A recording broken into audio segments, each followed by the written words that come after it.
Krett! Oh my god. Hey. What's up, friends? Welcome to another episode of Really?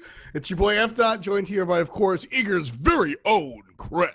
How you doing, bud? I'm doing pretty good. How you doing, Tom? You know what? I got you something special.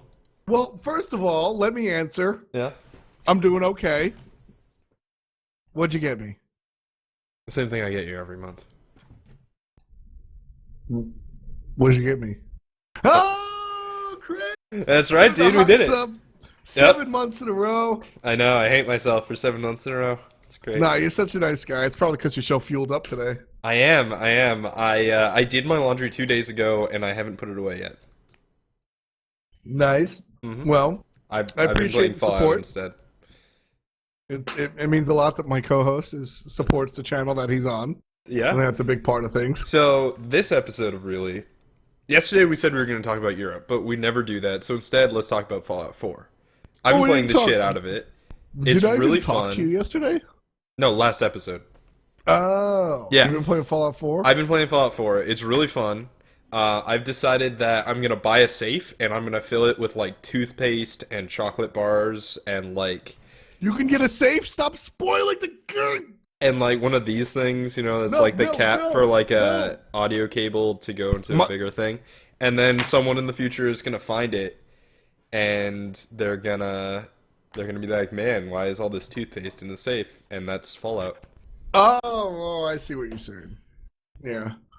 That's an 1/8 inch to 1/4 inch converter, by the way. That's right. I don't know what it is, but I have one, just in case. That's how you make your regular headphone cord go into, like, a guitar. Yeah, no, I knew it did that. I just didn't know what it was called. It's 1/8 inch to 1/4 inch converter. Yep. You can also call 1/8 inch RCA sometimes, but not really. But sometimes you can. Is that like RTA? I don't know what RTA is. It's What is real-time RTA? attack. It's for, like, speedruns when you use, like, the real-time and not the in-game time. No, RCA is something.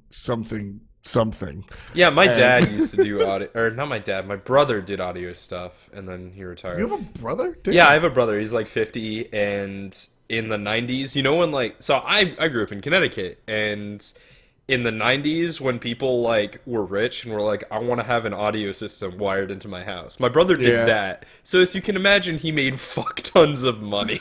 I would totally like to be that rich. I don't know if I'd employ. Well, then he retired when he was like 40 and moved out to, like, California, and now he, like, windsurfs and shit. Yeah, that's my brother. Well, that sounds pretty dope. Yeah. I think I'd be well, I don't know if I'd be down for wind. I like wind sailing. I don't know about wind surfing. Yeah, I mean, who the fuck actually windsurfs? I mean, it's really cool when you see the people out there, but, like, it's a surfboard with a George sail on it. Clooney windsurf. Yeah, he probably would. He seems like a guy. So, one of my family friends is the Long family, like Justin Long. And he apparently was offered to, like, spend a weekend at George Clooney's, like, island home, which sounds dope. He didn't end up doing it, though. So, my parents are in show business. So I can, how like, are you name drop related- for days. How are you so related to the Long family if you're just so short? I'm average height. Well, your brain is short. Yeah, you want to do my AMA instead? Because Yeah, I would have I'm just down. played Fallout. Alright, sweet. You can do it next week. I'm down. I right. will type calculator into Windows and be able to do all the math. Do it, man. Alright, next Tuesday, you handle it. I'll be busy. If you want, I will totally. I'm totally down. You can't do out of combat with Kelly. I love that. But you can. Ooh, next week is Super Regionals. Yeah, that's why I'm having okay, you do sweet. Yeah, you could do my job at Super Regionals. How about that? it. What's your job? Is it interviewing the audience? Because I'm terrible at that. Everything. Ow. I've done that before. You remember we were on Challenger Cup and we all just did everything? It was great. Oh my god. Yeah, I mean that was what was that? It was me, you, Moji, Hindu Man and Cooper. and sometimes Hindu Man and sometimes Cooper, right? Yeah, like yeah. that was And Toffee. He didn't really do it. existed. He was there. It was a was good it was time. a fun. It was a I say fun. And it was one of those experiences where you know later on you're gonna love to reflect on it. Yeah. But when you're waking up at 4:30 to wake somebody else up at 5:30 and they're not gonna be happy about it. Oh, the best part. The best part was because we AM. both had studio lights in our rooms. I don't even have the lights on right now. Like, I have stopped giving a shit about lighting. But when you wake up at 5 in the morning to turn on studio lights and sit in front of a camera wearing a jacket and like a shirt, Yeah. that's when you hate yourself. So I started wearing sunglasses whenever we were off camera, and then sometimes I just forgot to take them off. Yeah. Because And I yelled otherwise, at you every time. You looked like shitty discount Morpheus. yeah, but- every time. But it's still better. Sitting around with sunglasses on in your room at 5 a.m. is still better than not having sunglasses on and staring at studio lights at 5 a.m. So, yeah, there you go. Yeah, that's fair. That's fair. Honestly, I should have just been Bart from the beginning. Like, sunglasses all the time. The Challenger Cup definitely happened, and Shouts to the Challenger Cup. shout out to the Challenger. The Challenger Cup is actually still continuing, and Yep. one of the big points, regionals or not regionals, but relegations. Yeah. Actually, we just sort of released some info, which People got mad about because, well, people get mad about everything. So let's talk Yeah. about it, and let's talk about why if you're mad, you're dumb. so I mean, people got mad. Basically, there was much discussion internally about like, hey, how are we going to do the transition to season 3, and we were thinking about it, right? But basically, there's always the like, well, the top teams get to stay, Yeah. relegations happen, and Challenger Cup, and then we like figure it out, right? Right, But and those are last season was like the best you could do at the time, but it wasn't good because like you had the weird relegations things, and it was like a relegation expansion, and that's just so awkward. Yeah, and it was expansions also are just always like, hey, season 2 is out. Learn the meta in 3 weeks. Yeah. Like- Well, that I'm even like less concerned about. oh yeah. It was just on The top of everything expansion else. is weird. It- Expansion's yeah, always weird. relegation When- plus expansion is Yeah. it just can't end well. Although it did have one of the best esports moment in all of history, which was when there were like, Hi-Rez was like, okay, we're gonna draw cards to determine seeding. We're gonna just pull names out of a hat. And David Fry goes, how the fuck do we know that you're actually doing it? Did you like video it or something? I bet you didn't. And Adam is like, actually, we fucking did.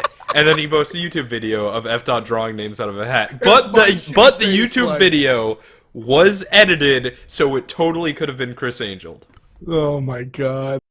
I remember that too. It was me just like, all right, here's a team. We, Yeah. like, zoomed in on my face and it's Right. And so that's the thing, is that you pulled it out and we couldn't see it, and then the camera cut to your face, so Oh it my could have been God. staged. Like, It could have been staged, man. oh man. that Next was- time you have to just have one continuous shot, camera and camera, or whatever. just it a is, frame to frame. continuous, yeah. Yeah. This way, so we know there's no. There's no illusions. There's no trickery. No camera tricks. The truth is out there. But the audience is in on it. The audience is like Bart, just like, yeah, woo. Well, so I mean, this year with no expansion, Mm-hmm. it's pretty simple, right? And for what it's worth, there wasn't explicit instructions drawn out with respect to the Challenger Cup this year, but nobody sat there and said this is not for anything, right? People kind of just Yeah. took that upon. It just wasn't themselves. mentioned. Yeah, it wasn't mentioned. It didn't say this is for anything because it's awkward either way, right? If the Challenger Cup just happens and it's like, okay, you just get money, that's awkward. But it's also awkward if like the Challenger Cup happens and it ends in late November, and then it's like, okay, 2 months, and then your Challenger team matters again. That's weird too, but you know, It is you just gotta weird, pick and one.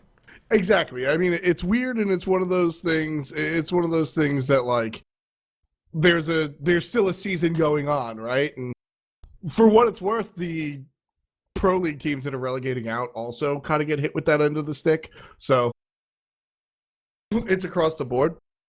And realistically, I think it's one of those situations where there is no elegant solution. Do you relegate before World Championships or do you relegate No. after World Championship? Like, Yeah, that's the other part, is that, like, you're relegating on a different patch. And, like, that's not like, oh, you're playing on a different patch. It's like, you're relegating on a different patch with all capitals. The game is very different. And that's strange, but there's no way around it. Like, yeah, I mean, one that's always like my stance on that is that's esports. That's part that's of it, life. right? Like adaptation, blah blah blah. But I mean, relegations, it's interesting, and like I said, it was one of those things where, look, if you were 8th in the pro league and you assumed you weren't getting relegated out, that's stupid. And if you looked at the Challenger Cup and assumed that, one of the things that really bothered me, because there wasn't misinformation, there was lack of information, and like to a certain extent I will empathize. But what I won't empathize with is, I won't name names, but a couple of people said, if we knew that the Challenger Cup was for more than just money, we would have tried harder. And that almost that is the worst argument in the world. like that almost offends me. Like, oh, so it was just for money, so you didn't care? Like, no, dude. Yeah, go away. I don't like that. I don't buy that. And if there was misinformation given, maybe I would do a little song and dance about it. But it was lack of information, and hearing that you would have tried harder because of XYZ is, at that point, you're just representing the Challenger League bad, right? So I don't like that. I don't buy that, and go home, try again. So in this situation, like I said, I kind of just assumed that relegations would be the same. I was surprised when we had a meeting about it, because outside of the whole expansion round robin nonsense, relegations always seem, I actually think that's one of the parts of the pro league that deserves the least amount of like conversation, right? Top 2 Challenger Cup teams play against the bottom 2 pro league teams, and he who wins gets in, right? Hooray, yeah. I think it's very cut and dry. We might, like, nothing's set in stone and it's still a conversation, but I like the process. And at least it would go from a launch point from there, you know what I mean? Yeah, I mean, I think you can, like, refine the details a little bit and be like, oh, this is going to be the format of the Challenger Cup finals, and, like, it's going to be group stage, and then it's going to be a single elimination tournament or whatever. You can mess with that, sure. But even that's not really that complicated, and it's not really that important. You just have to have a reasonable way to get down to 2 teams, and the 2 teams face off against the SPL teams, and then you have to decide whether you're going to do a group stage or you're going to do head-to-head, right? Whether you do 7th SPL versus 2nd Challenger, 1st SPL versus... or 8th SPL versus 1st Challenger, or you're going to do, like, a group stage, and it's like, what the best 2 of these 4 get in. Yeah. Like I said, there is still a little bit of conversation, and that's the majority of anything that's not SWC talk right now is Season 3 talk, and basically a lot of it, I can't go too in depth, but essentially it's all what worked last year, what didn't work last year. Let's, make the stuff that worked better and the stuff that didn't, where did we fail and how can we fix that? And so even if it was, like, it said that this Challenger Cup isn't going to be for relegations, and then, like, it was, I don't really care. I mean, because it's like, I don't know, man. It's just, I think the only thing that I've seen that, like, sort of sucks is if someone, like, is roster locked to a Challenger Cup team and they leave halfway through the split. Or, like, someone who, like, goes to the SPL to play on Myrmidons, because of course it's Myrmidons, and they get dropped off Myrmidons, right? Like, are they still roster locked to the SPL? Like, stuff like that. That can start to be a little bit weird, and I could see where that could maybe suck. But I think the only thing is, like, roster locks. I think that's the only point where it's like, yeah, this is kind of weird. It's also kind of weird being like, yeah, this is your team, and you have to, like, be locked to that team and be ready to play in, like, 3 months. Whereas Worlds is 2 months. And, so, like, the teams that come through Super Regionals, those players are the players playing at Worlds. But it's not that long. It's actually a good prep period, so, like, that's not weird. That's not a problem. That's just fine. I guess it's just the extra month that throw. I don't know. It's like I said, that in my personal opinion, not Hi-Rez, it's just sort of like there is no Challenger Cup solution, teams. really. There isn't one, but it's just Challenger Cup teams are like less committed to each other because of the nature of being a Challenger Cup team. So whenever you have a situation where a roster lock is expected to be held for any period of time, it gets weird. There's no solution to that. It just is a little weird. Yeah, I can see that much, and like I said, I can empathize that much. I just it's one of those things where misinformation, as it was lack of info, not misinfo. So I just wasn't surprised. Like, Yeah. I heard that we were doing relegations the way we were, and I was like, oh, that makes total sense. Uh-huh. And no part of me was surprised. So, and like I said, the excuse of we would have tried harder if we knew or whatnot, that doesn't. It's a meritocracy, and morals don't come into that. That's just shifting the blame away from yourself. Exactly. Yeah. Like, morals don't come into who gets into the SPL and who doesn't, but personally, that's not the kind of team I want to see in the Pro League. A team that, like, is just there for prize money or whatnot. Mm-hmm. And that's why everybody's there, but not... You know exactly what I mean, right, Krett? You know, like, I don't know. It's not the attitude that I necessarily want to see in a Pro League team, so... Well, yeah. I sort of feel that, but let's go into the topic that I've been avoiding for 3 weeks, which is talking about Europe. So in Europe, there are 6 teams going to Super Regionals. I think it's SK Gaming, TSM, and Cloud9, but I could be wrong about that. For what? For the European teams going to Super Regionals? Super Regionals. SK Gaming is still in Europe, right? Jesus Christ. You've got Epsilon, Fnatic, Paradigm, London Conspiracy, Titan, Dignitas. Epsilon are the number 1 and 2s. They get the 2 buys. So we'll be taking a look at the lower end teams playing off against each other at first. Yeah, so Epsilon and Fnatic, scrim partners, going straight to the semifinals. And they're going to be watching and waiting for, I think it's LDNC versus Titan.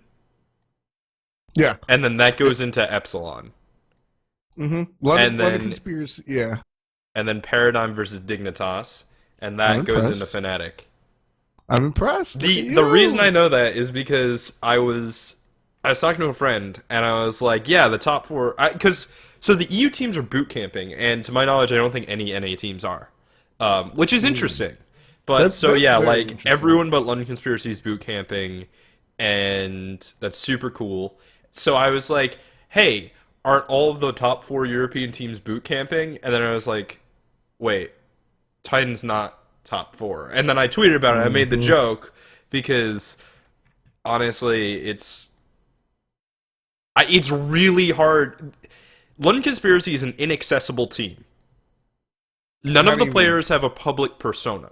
Oh, yeah. You've got Emilzy. You've got Emilzy and Shaggy Shank, but their public persona is only talked about. It's like it's like Summer Split Cyclone Spin before we started streaming. Well, like, people knew who Cyclone Spin was. He's a really good player, but you couldn't access him in any way. He just got talked about.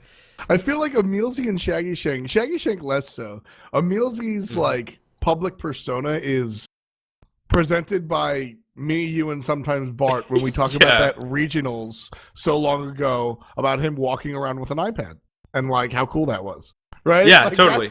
Well, and he's also a really good support. Like, I mean, gameplay aside, what else do people? He's well spoken. He's surprisingly young, and at one point had a playbook for a team he was coaching, and that was really cool. And like that's pretty much it, dude. Yeah. So I want to see more from London Conspiracy because they don't have a public persona, but I don't think they're boot camping. They're going up against Titan, who is boot camping. I think Titan's going to be stronger on LAN. I mean, they better be because they've been improving ever since they dropped Godfrey. Well, that's definitely true. They've got Brodus, and Brodus has looked good. Titan, it's so funny. Titan is TSM in so many different ways. Yeah. Right? And like, Titan is sort of like the over-exaggerated Team Solo mid, where TSM sort of, I don't want to say they slumped because they had like a downturn. Something weird happened, really. Yeah, like there was the Divios issues before he was kicked, and rumors of Gars being distracted by other games, and blah blah blah blah blah. And they had like I said, slump is a harsh word. They had a dip in performance, I guess, towards like the mid to late part of the season. And Titan, on the other hand, they've been on the downturn all year.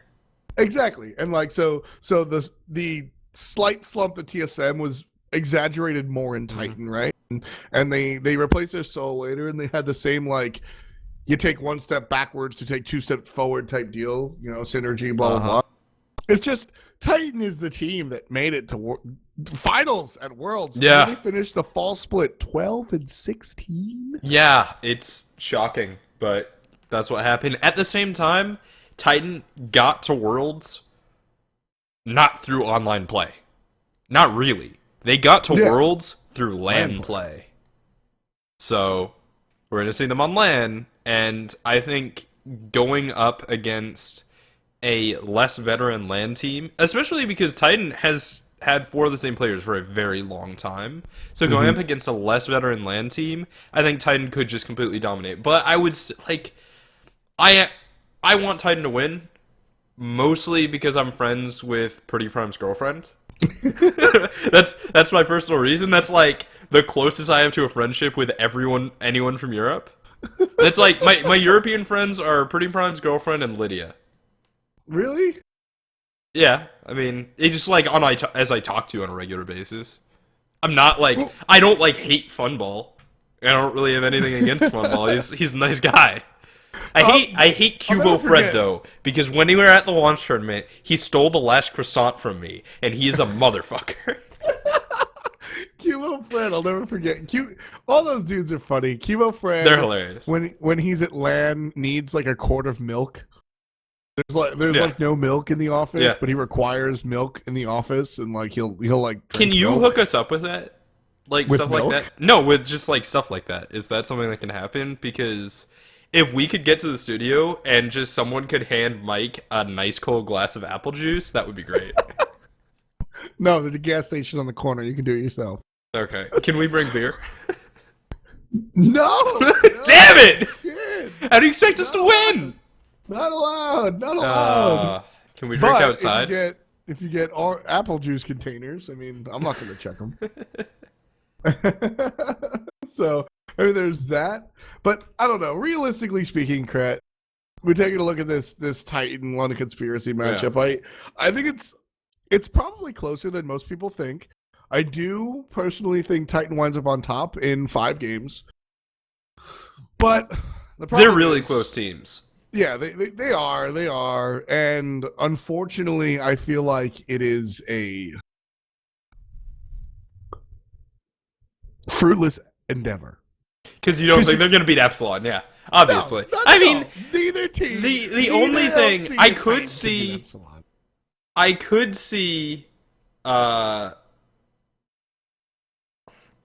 Epsilon just like going to LAN and just completely sucking. Like that could happen. But I wouldn't expect it. Yeah. But it has happened before. I mean, remember the old IRAFR team? They got to LAN, and they were terrible. But that's also kind of Sayo. I'm sorry. Sayo. Yeah, exactly. Sayo had some of the worst LAN nerves I've seen, honestly. Yeah, he did. But, I think the thing about the London Conspiracy and Titan matchup is I think whoever loses that, we see a different lineup next split or next season.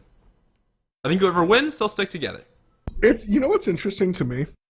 No. I feel like London Conspiracy we've established that they're not as public as you and I might like, which is, that's opinion based. It's neither here nor there.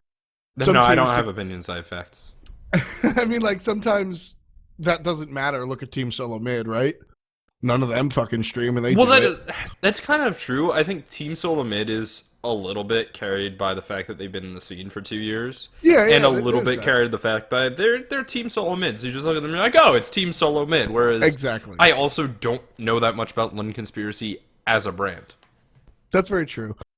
But for the, like I said, for those, for as poor as I think that is, or whatever adjective you want to use, I actually feel like London Conspiracy is one of the stronger teams with respect to the organizational aspect. Their management always seems to be on point, and like, this isn't a team that I see roster mania happening. It's really not. Like, and this is something that I said about Titan in the past. And I just feel like LC is the type of team where like they're going to address problems from internally. I don't think that any of the players are really holding back the team necessarily. I see immaturity on this team, not by way of individuals, but by way of team. Like, there's still synergy problems, dude. Like, that's a thing. Oh, yeah. There's still, like, a young roster. Exactly. And I think that London Conspiracy, for all the negatives that we've said about how they carry themselves publicly, or not negative, but just sort of like neutral or lack thereof, I think that the strength internally is just, it's there. And I expect this team to keep chugging. I expect this team to ultimately lose to Titan, reflect on it, learn from it, get better, come back season 3 and like just keep doing it. So, I think they'll always be there. I'm going to ask you a difficult question. You said that you feel like London Conspiracy has the strong management, and you feel like they're not the team to succumb to roster mania.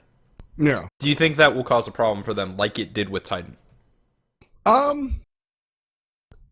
No, I think that. Okay. And I mean, I don't know like upper management as far. No, as that's LC. not even what I'm talking about, though. Yeah, I feel like London Conspiracy is one of the more rational. Is really the word I'm looking for. Krett. They're. I mean, I don't think that they're afraid to make changes. We've seen that with Cheerio put in the jungle, right? Like that to me was very, very cut and dry, because I remember speaking to Deathians about it, and he was like, nope, Soggy Saddle's been out for a number of weeks. We've had Cheerio, but Soggy is still our starter. And like, sure, that's the rhetoric delivered outwards, but like, that shows the foresight to, you know, we're thinking about it. We're going to watch. Basically, what I got from that conversation was, we're going to watch from a distance and see how this affects the team. And if it stays good, we'll keep it. But we're not going to commit hardcore to anything. You know, it just came out very level-headed. And so I think LC is very level-headed in those sort of decision-making, when it comes to decision-making like that. So I don't think, with Titan, it sort of felt like Confrey was on the team for too long. Flat out. I like the dude, but I think he was on the team for too long. Yeah. And I think Titan was afraid to pull the trigger. Yeah. London Conspiracy, I don't see that. They just, you know, after a couple weeks, they were like, look, Soggy, not working. You're a cool guy, but Cheerio's killing it, because he was, and he is. Yeah. So, all right, man. Other side of the brackets, Paradigm and Dignitas. I think Dignitas is coming into this land trying to prove that they can compete with the other top European teams. I think Paradigm is coming to this land trying to prove that Dignitas cannot. Yeah. I think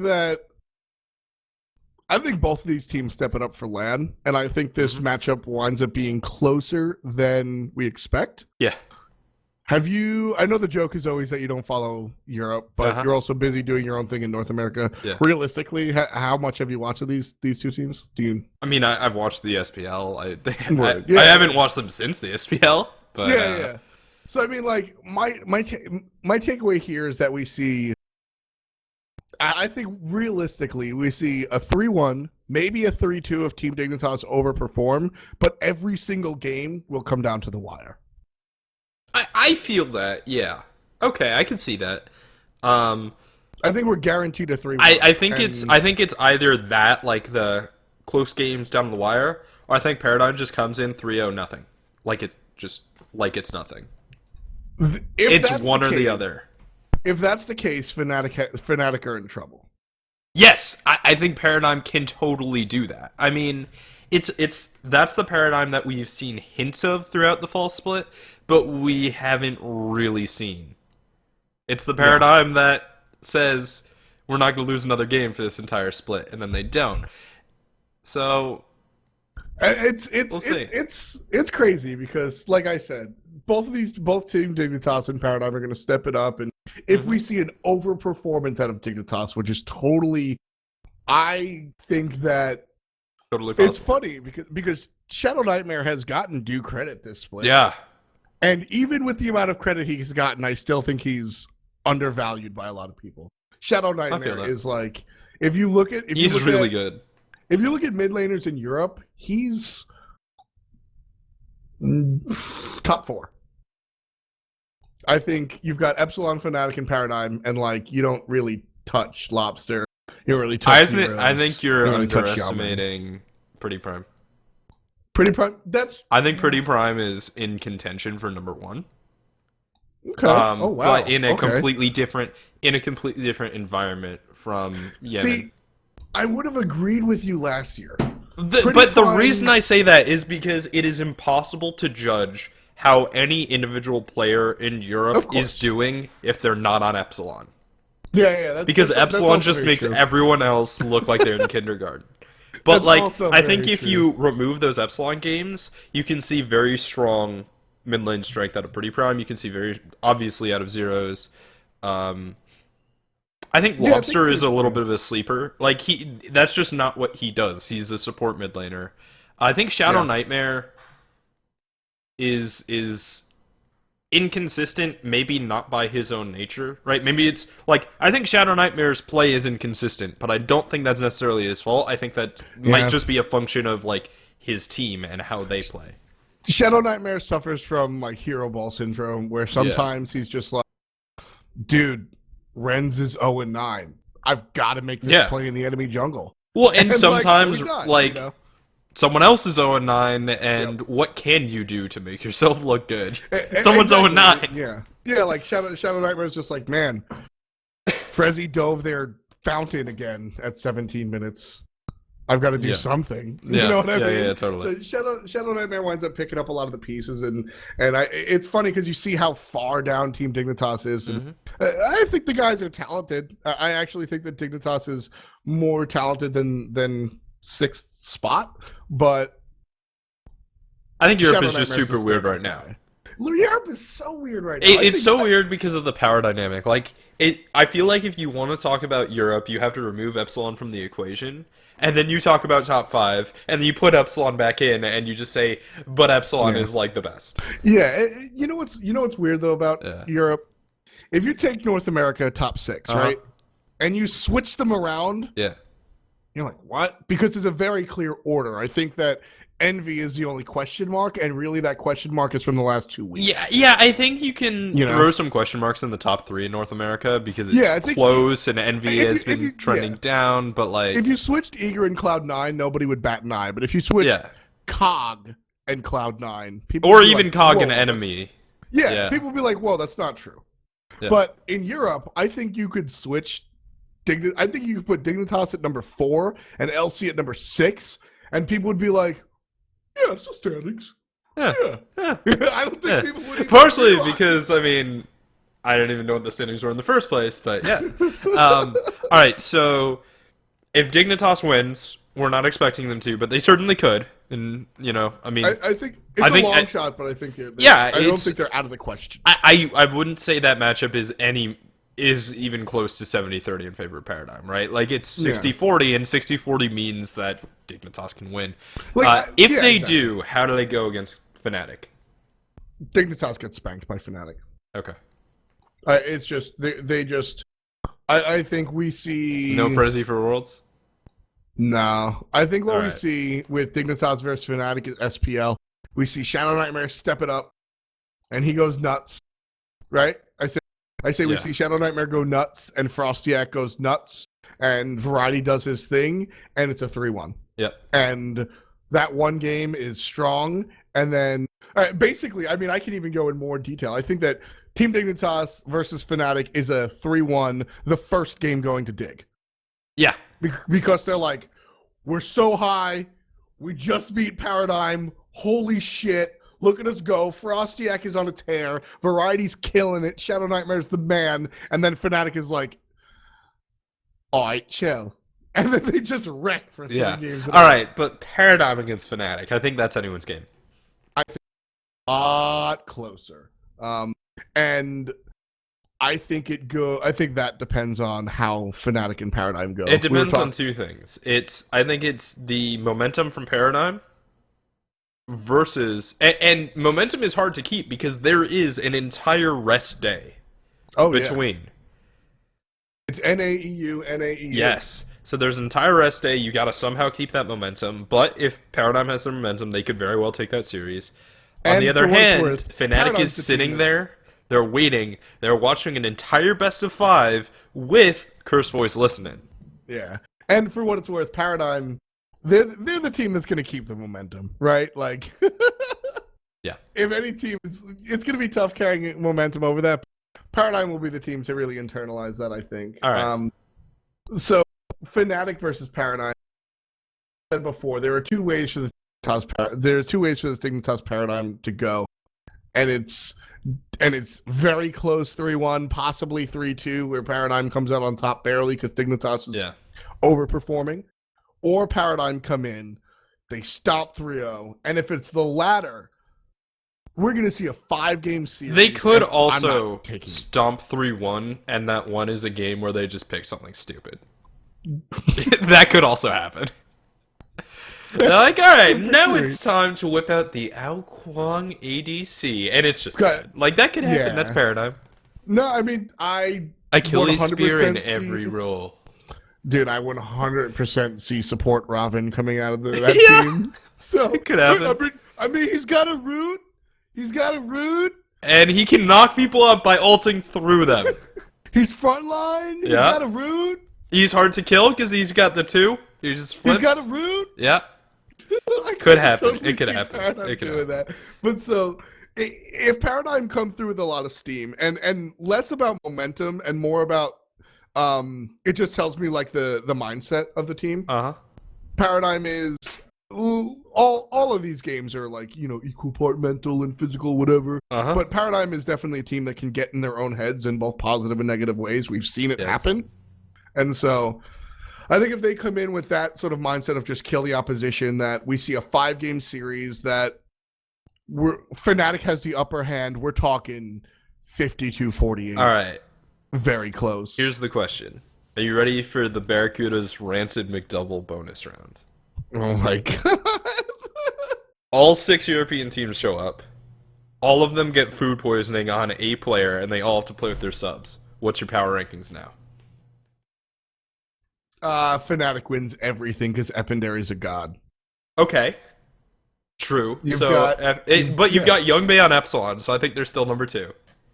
You've got Youngbei? Yeah. Well, I mean, it's fucking Youngbei. I mean, it's Youngbei. It's like, oh, Emilito is sick, but we're still the same team because we get Youngbei, and he can also play Rom. Youngbei hasn't played in forever. he'll just be playing Counter-Strike. But it's Youngbei. Yeah, it'll be fine. It's like riding a bike. Yeah. Titan, I think they've got Bird. Bird isn't bad, but I don't think it would put them higher than 5th. Yeah, no. Dignitas, who's Dignitas bringing? Deathians? I don't know. No, Deathians is on London Conspiracy. Oh, I'm looking at London Conspiracy. That's they probably have Deathians. I think LC has Deathians. Yeah. I have no idea. Sandal. I don't know if Soggy Sandal's coming. Yeah, I mean, probably just one. Dignitas. I don't know. I honestly don't.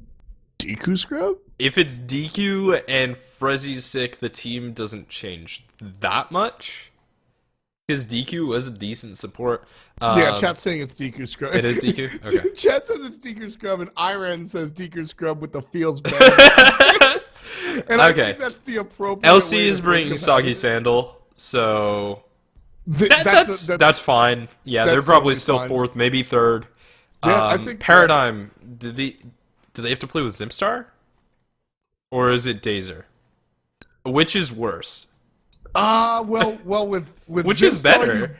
With Zimstar, you only get Guan Yu. You only get Guan Yu, but Guan Jungle is hot right now.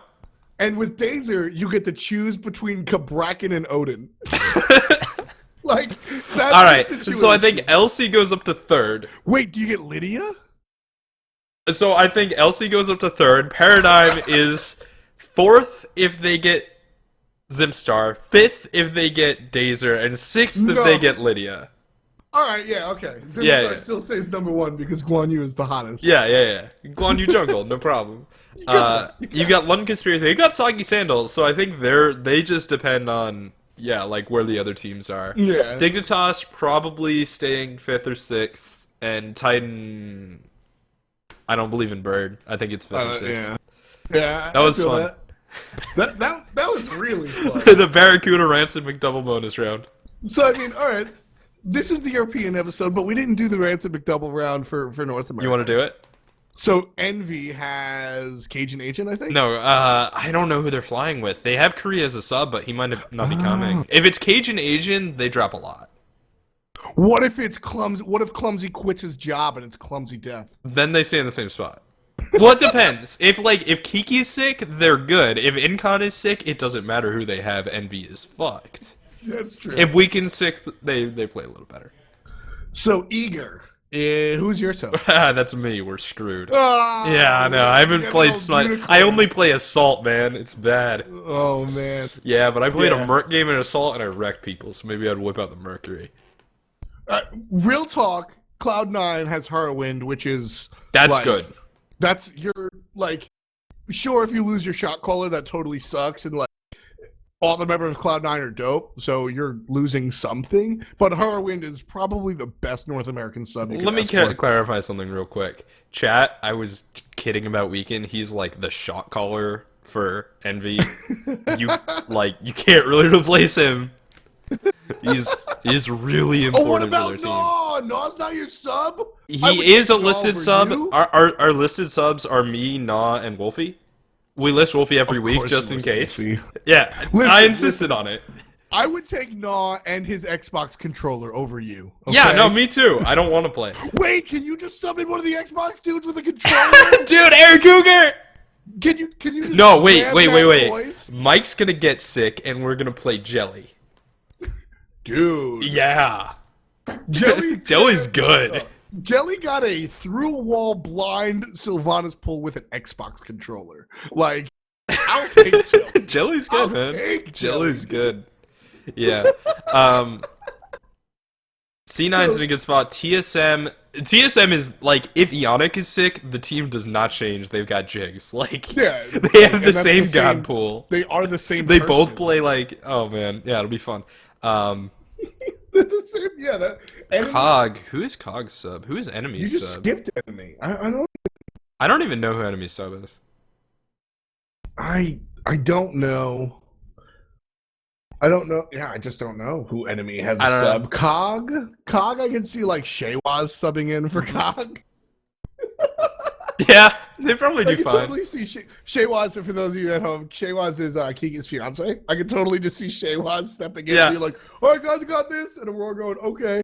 It was actually funny. Shaywaz was telling a story a long time ago when Aurora and Weekend were on the same team.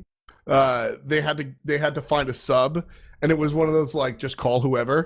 And Shaywaz wound up subbing in and carried against Allied's team. I couldn't tell you what era this was. What Wonder sub. But Shaywaz that sounds like something that would happen to Allied. He just gets destroyed by Kiki's fiance. Yep. Every time. So Coggin under your question marks, but I think TSM, you swap out Jigs for Ionic and nobody knows. Nobody even notices. Casters don't even notice. Fans don't notice. They just, all right. Same person. The double bonus, the double quarter pounder bonus round. Uh-oh. Which team, NA or EU, is best with Wolfie subbing in? In any position? Any position, but he only plays really jungle and solo. Right. If you have Wolfie ADC, it's a very difficult conversation. Wolfie and Jeff have to on her battle it out. That would be a 57-minute challenge. I would pay to see that. Oh my god. Oh man. So we take a look at the North American teams first, and we look towards Envy, right? And Wolfie can't do Weekend's job. They have different playstyles. Yeah. Wolfie is not Cyclone's. No. So next, we look at Eager. It's either Dare or Omega. I think Wolfie fits into Omega's role better. He does. Yeah, I think Omega is a lot more better. No. It's not about. I mean, it is about better. Omega's Wolfie a just world came champion. Omega's a world champion, but world champion. But Omega is very like cerebral, and Wolfie is very much about feeling. And so they do the same thing, and they approach it completely differently. I see that. For TSM, I think that Wolfie. I think Wolfie's an steps in upgrade for there. Bickham. Yeah. I think it's Wolfie steps TSM in for Bickham, and then they go to Worlds, totally- and then Dude. Wolfie has to play at Worlds. And then Wolfie. It's genius. And Wolfie still wears a Coogie shirt. That's the deal. Dude, Wolfie's gonna show up at LAN, not invited. He's gonna get in the door, he's gonna be like, yo, Bickham, I got you some McDonald's. Summon, destroy enemy, destroy envy, and then he's like, well, I'm going to Worlds. I'm calling it. Yeah, I think TSM is the Wolfie team. Yeah. I think Wolfie needs to be on TSM. Well, the issue is that Wolfie's playstyle is similar to Divios and not Bickham's. Exactly. But I think it's also hasn't been that long that TSM is like, could be like, oh, we have an Osiris, okay? We've done this before. So, yeah. So I sent Wolfie a message. I said, go join TSM. Yeah. He said, that's up to them. Tell them to hit me up. So Ionic, you heard it here on Really. Wolfie can take you to Worlds. That's right. Get Team Wolfie. Wolfie. Yeah, Team Wolfie. I'm telling you, I am full steam ahead for Team Wolfie. I mean, even looking at Wolfie, if you put Wolfie on where he doesn't have to like On what team? Any You got out. Titan. Oh. If you put him on Titan, Wolfie does zero thinking. Yeah. Everything is shot called to him. But would he Jokes listen? aside- Yes. Okay. Yes, he would. Jokes aside, Wolfie belongs like this Titan. Wolfie Send belongs Wolfie to Europe. Just put him on a Dude, plane. Wolfie, Go go to fucking Belgium. You're going to Amsterdam. You're gonna like live it. in Belgium, Wolfie. You'll make worlds. There are waffles. It'll be great. He likes waffles. Yeah? Who doesn't? The first time I had chicken and waffles, I had it with Wolfie, actually. Really? Where do you have it? Somewhere in Atlanta for some Smite, either launch or something like that. Right? Hell yeah. We had chicken and waffles. It was, The first time I had chicken and waffles, I had them in Connecticut. That doesn't... I mean, did they even call it chicken and waffles? Yeah, no, it was. They were actually pretty good, but it was this little, like... Sure, it's not like crisp breakfast. No, yeah. with a side of There's this place in my hometown called the Georgetown Saloon that was open for like 20 years, and then it got sold off, and it got reopened unsuccessfully like 3 times. But the third time, isn't Georgetown in Washington D.C.? There's multiple Georgetowns, but yes. But this Georgetown Saloon, the third time they reopened it, they had these really dope chicken and waffles. It was like this weird little, it was great. And then they closed because nobody liked their food. But their chicken and waffles were good. Their food was just too fancy. Like it was like the old restaurant. Whoa. No. Connecticut, too fancy? No, Not a because prince. the old restaurant was just like a shitty shithole with like chicken fingers and burgers and like a fake saloon vibe. And they tried to bring hipster food in it, and there are no hipsters there. Yeah. It was just Yeah, I can old see. people and soccer moms, and the soccer moms didn't want their like tiny little hamburgers.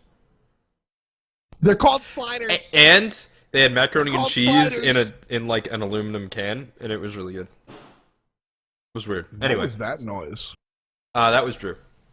It sounded like he dropped a cookie sheet. Yeah, he Was Drew probably baking? did. No, Is he's Lazarus not baking. baking? No. I would never eat anything that Drew bakes. Frozen pizza. Is that it? Probably. No, but Carol usually cooks. It could, who knows? Ooh. Maybe it's Steve. Anyway. I could see. Steve in the kitchen is just a bad experience for You know what I everyone. could see? I could see Zapman cooking, but Zapman does the type of cooking where like he just buys frozen stuff and puts it in the oven instead of the microwave Yeah. and calls it cooking. Yeah. No, I could see that too. Good old Zap. Oh man. So we did Europe. We broke it down pretty hard. Basically, I mean, I think that this is a situation where the teams with buys are going to perform. Yeah. Like, I think this is Europe is much more cut and dry than North America. But they might not. I mean, you know the other thing? The other reason I would actually bet against Epsilon? First place curse. Why? The first place curse. Okay. I mean, come on, man. It's been like a year. Yeah. Okay, that's fair. Yeah. It's just... They're really good. They're really good. They didn't just like win all their games. Oh no, they won. They like games. That one game though, like adapting did very little on Thanatos. So I don't know. Maybe that's a hint. Just make them play Thanatos. Yeah. Well, I mean, he also has performed extremely well on Thanatos, right? No, but that one game he didn't get to play. So whatever they did that game, if someone can copy it, that's true. You're good. That's true. You're set. Watch tape of that. I wonder. So, to my knowledge, Fnatic and Epsilon are scrim partners. I wonder what their win-loss between the two of them is in scrims. It's probably a lot closer than you expect for a team that went 23-1. Yeah, I agree. Fnatic is. I mean, Fnatic they're very good. 21-7. They're 21-7, and a lot of those losses just came off of a very unfortunate, horrible slump for their jungler. Like, Twig just didn't do shit for a month and a half, and like you can't really save that, right? Like, jungle is one of the more important roles, and you know, luckily for the team, he's stepped up and sort of like returned. But when your jungle's in a slump for a month, you kind of just get bodied. So I don't know. It's I think Fnatic now are very close to Epsilon, and these are the we see in the finals. I think it's pretty easy. All right, so, if they both lose their semifinal match and they have to play for third, who wins it? And Epsilon and Fnatic have to play for third? Yeah. I think it's Fnatic at that point. I think Epsilon is too pissed from losing already to like play at the same level they usually do. Man, that is the hardest thing about being the best team, is that when you finally lose, you go, what the fuck? We don't lose? And you have no idea how to lose. Yeah. Yeah, you know what? I think at that point, Fnatic's sort of experience in LAN and, not to be a dick, but losing, wind up being on their side. Seriously. Experience in losing. You heard it here first.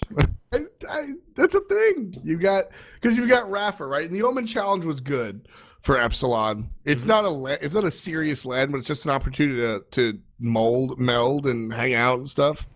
So I think it's very close, but I agree. I do think Epsilon versus Fnatic. Epsilon Fnatic day one of regionals goes to Epsilon. Epsilon Fnatic after all of the trials and tribulations, and they wind up losing a best of 5. Yeah, I think they're all right. I think that goes to Fnatic.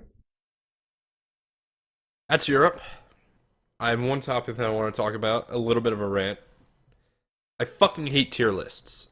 I think they're like useless in Smite. There is some value. There is some value, but it's vague. It's like, this god is good, this god is better than good, and this god is worse than good. Realistically, I think tier lists are A, B, and C, and like, that's it. I don't think S tier is like a valuable idea. There are some picks that are very, very good, but you cannot pick them early. There are some picks that are very, very good, but you don't want them very often, like Anubis, who has destroyed when he has been played. And then there are some picks that like aren't very good right now, but historically have been incredibly good, like Agni. Agni's win rate is currently 29%. You still can't really say Agni's a bad character. Yeah, exactly. He's just garbage right now.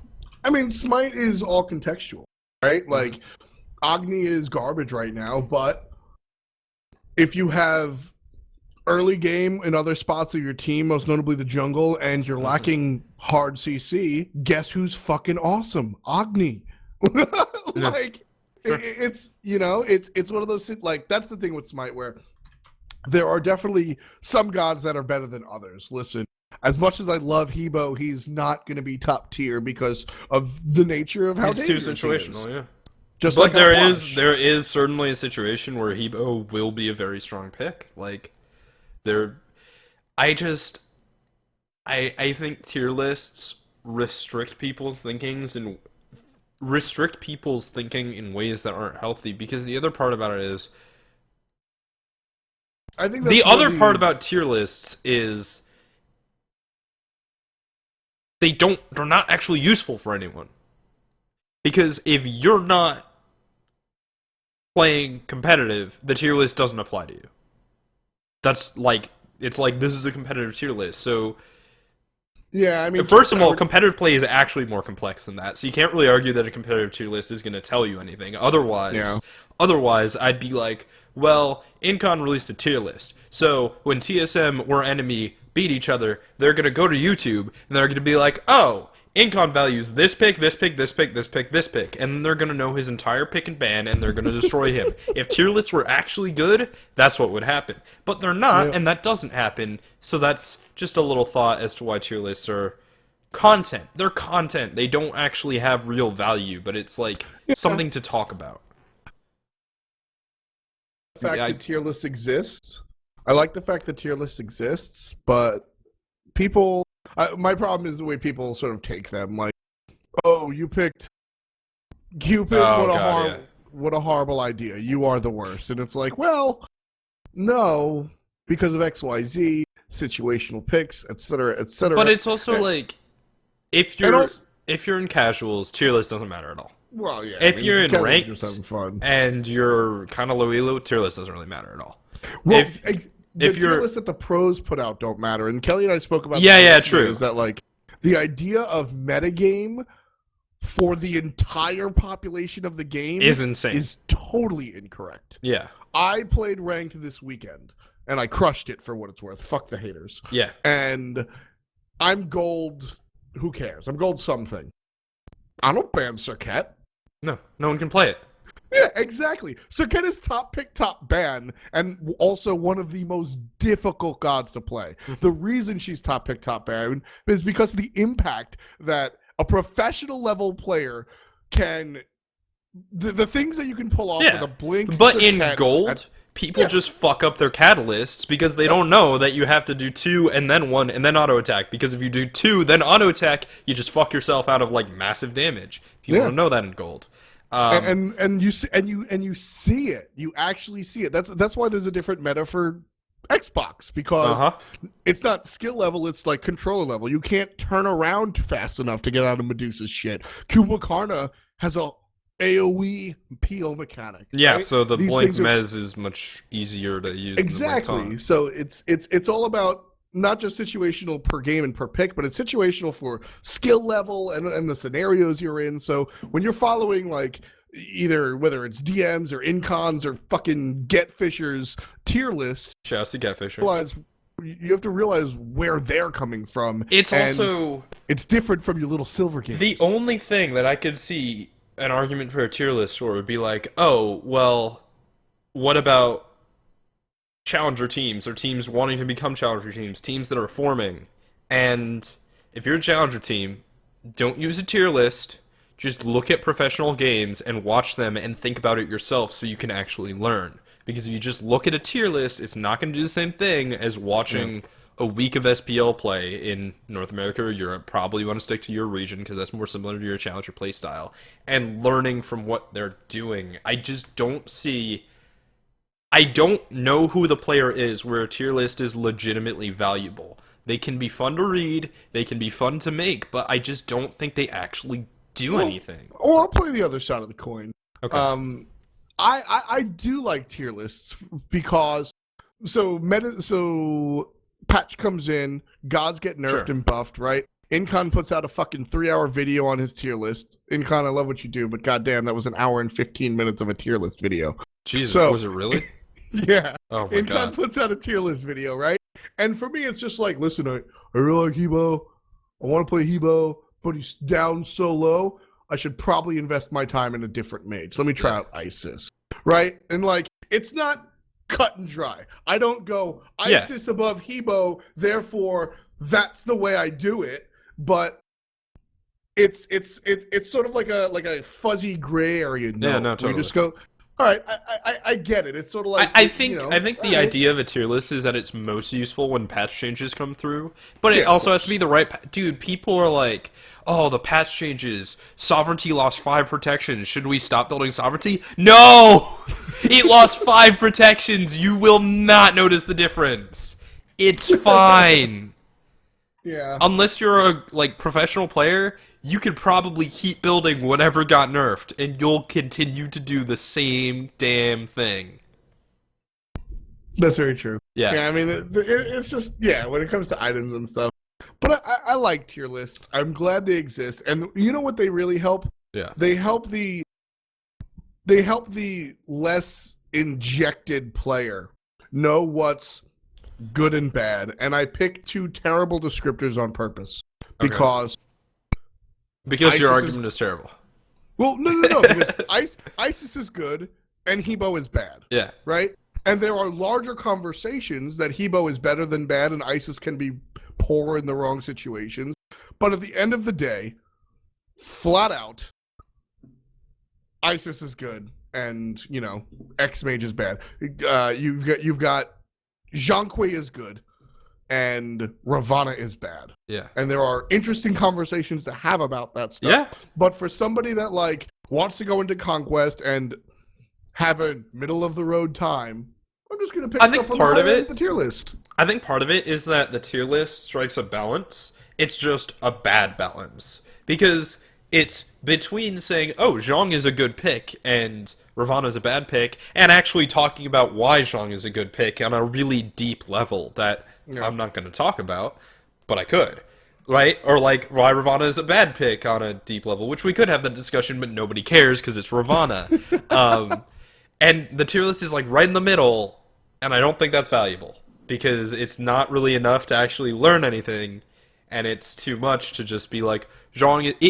It tricks you into thinking you've learned things when you haven't. Yeah, and I think really what it comes down to is how the person absorbs the information, and you can say that with any. It's really up to they should all have disclaimers. Be responsible when viewing this. You know what I mean? If I am going into the solo lane and I only play jungle or mid, I'm gonna flick on a tier list real quick. I'm gonna look at who's higher up. Yeah, and maybe be maybe it's a way to look at the list of junglers in a different way. And when you switch over to junglers, what do I pick? Do I pick Arachne or do I pick Hunbots? You could maybe look at a tier list and do something similar. Sure. The other thing I want to mention is when I talked about Sov briefly, people were like, "What about Mystical Mail? Can you still use Mystical Mail?" If you're in a situation, and I'm not trying to throw shade here, but if you're in a situation where you need to ask someone if an item is still viable, you're not playing at a high enough level that you cannot continue to build that item and have it be fine. If you don't know that Mystical Mail is immediately not viable, you can continue to build Mystical Mail. It'll be fine. Right. Yeah. Well, yes. I suppose that. Yeah, you'll stay there. But if you're trying to, the question is, I think you're allowed to ask the question when things change. Oh, totally. Somebody else is going to do that. But there's a certain way of asking the question. There's one way of asking it's hey, how did this affect the solo lane? And then there's the, can I still build Mystical Mail? Which is a loaded question. It's saying, give me permission to continue to build Mystical Mail. You don't need permission. See, I think it's less give me permission, and maybe, I could. Well, not permission, but I could just be overestimating the average fan. But my approach to that is and it's funny that I do always ask the first question, not the second. But basically, I think it's more hey, listen, I didn't do the math. You probably did. Can I still do this shit? Is this fine? If you have to ask care. If you have to ask that, you can still do it. Yeah. Someone showed up on my thread who's I play solo lane Artemis with a golden bow and a Fatalis and a Wingblade, and I run around split pushing. Is this a good build? And no, it's not a good build, but you can do it. You'll win games. And that's the conversation of what is metagame, right? Yeah. my meta is different from your meta is different from his meta is different from Pretty Prime's. Sure. Because they're different levels of skill, different regions, etc. Right? Like that. Yeah. That's really where that comes into. So, yeah. I like tier lists. I'm happy they exist because they give me an at a glance, but Sure. perhaps like well, I also perhaps think the like lottery. I also think part of it is that like you're in the perfect level of expertise to like glean stuff at a glance from a tier list. Like, fuck, man, I think tier lists are for you. Because you know the game on a relatively deep level. You might not have intimate knowledge with certain things, but you know it. So when Incon says this is what I think is good, you can only be like, oh, okay, that's I can start to understand why these things are good, even if I haven't thought about them before. It's like, oh, I think Soul is really good. Maybe it's because this or this or this. Tier lists are for you. I don't think they're for anyone else. Tier lists are a conversation starter. Everyone tweet your tier list at FDOT. They're a conversation starter. If you look at a tier list and that's the end of the conversation, you're doing it wrong. But if you look at a tier list and you do homework off of it, that's what it's really for. Sure. You look at it and you go, he put Upwash at A, but he's so unsafe. But I guess he does a lot of damage. Wait a second. In a world without Hog, objective secure is really important. Sure. His ultimate is really strong. Isis is valued high because of her ultimate. Okay, I'm starting to connect the dots. Wait, he also has sustain because of corpse explosion? I get it. You know what I mean? You have to be able to do that. Not explosion, corpse drop, whatever the fuck it's called. Yeah. So, like, you have to be able to do that. If you instead go, Apwash is A, I thought he sucked.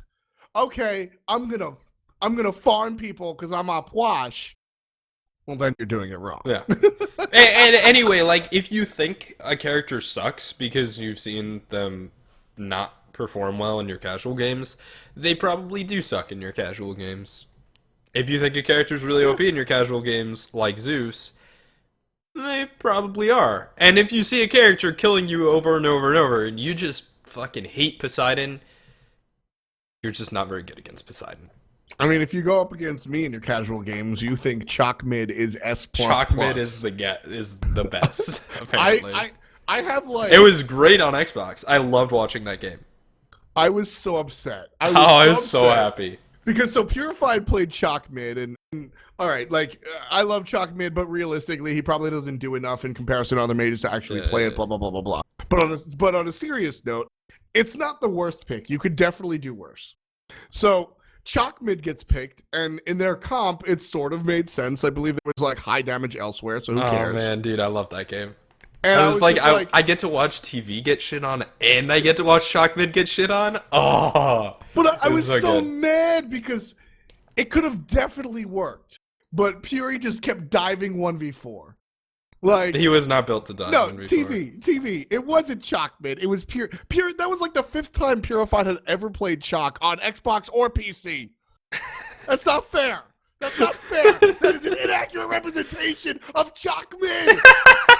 I don't like it. Where's Captain? All right. You know what we didn't talk about yet, and this is probably the last conversation where we wrap it up. Those Xbox games were actually really hype. I mean, they were slow as shit. But they were really good.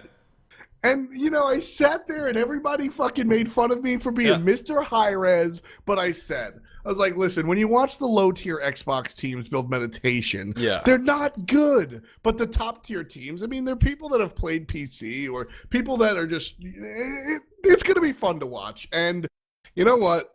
The third-place match between Elevate and Juice was mad fun. They just fought for 60 minutes. Yeah. It was just a 60-minute team fight spread over 3 games. It was awesome. It was awesome. And the first place game was a different kind of fun because it was super slow. Yeah. Well, the first 4 games of that set were like they were slow and kind of weird snowballs, but they were interesting. They were fun to watch. The 5th game was Game of Thrones, man. Like just back and forth. Yeah. Oh man, that was heart-wrenching. It was actually really funny because I'm sitting there in the audience, and I'm sitting there next to Jelly's dad and Dworst's mom.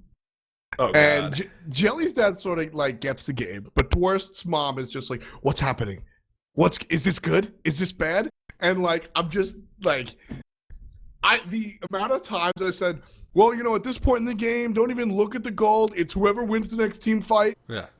I said that like 7 times, dude. Because they'd go in, one person, they'd get a 1-for-1. Well, they wouldn't fully win. Retreat. Yeah. Yeah.